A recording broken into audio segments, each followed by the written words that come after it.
কক্সবাজারের রোহিঙ্গা শিবিরে ফুটবল খেলায় মাতলেন জার্মানির বিশ্বকাপজয়ী ফুটবল তারকা মেসুত ওজিল। তুরস্কের প্রেসিডেন্ট পুত্র নেকমেতিন বিলাল এরদোয়ানের নেতৃত্বে বিশ্বকাপ ফুটবলের সাবেক মেগাস্টার ওজিল সহ ১১ সদস্যের প্রতিনিধি দল ইফতারও করেন রোহিঙ্গাদের সাথে।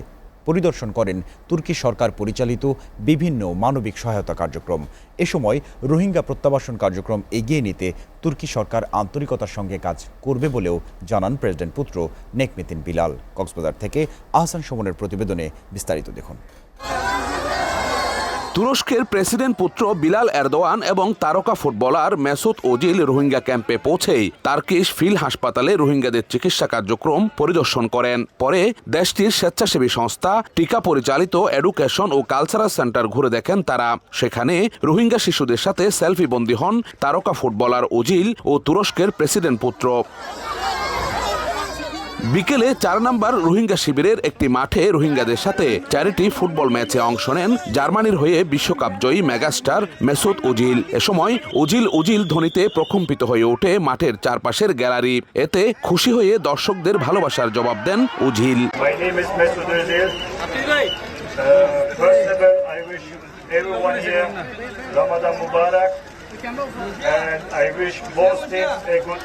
খেলার মাঠে মেসুত ওজিলকে কাছে পেয়ে উচ্ছ্বসিত রোহিঙ্গা ফুটবলাররাও।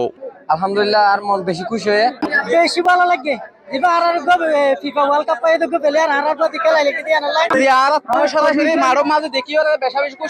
পরিদর্শনকালে তুরস্কের প্রেসিডেন্ট পুত্র বিলাল এরদোয়ান বলেন, রোহিঙ্গারা যাতে নাগরিক অধিকার নিয়ে সম্মানের সঙ্গে নিজ দেশে ফিরে যেতে পারেন সেজন্য তুরস্ক সরকারের পক্ষ থেকে মানবিক প্রচেষ্টা অব্যাহত থাকবে। পাশাপাশি আন্তর্জাতিক সম্প্রদায়কেও রোহিঙ্গাদের পাশে থাকার আহ্বান জানান তিনি।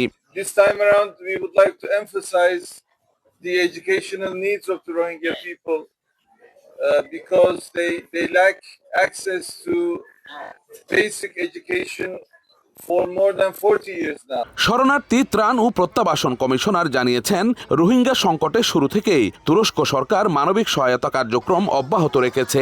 এরই অংশ হিসেবে তাদের এই সফর। তুরস্ক বন্ধু প্রতিম দেশ হিসাবে এবং আমরা যখন 2017 সালে রোহিঙ্গাদেরকে বাংলাদেশে ঢোকার জন্য বর্ডার খুলে দিই, তখন থেকে তারা রোহিঙ্গাদের পাশে দাঁড়িয়েছে, বাংলাদেশের পাশে দাঁড়িয়েছে।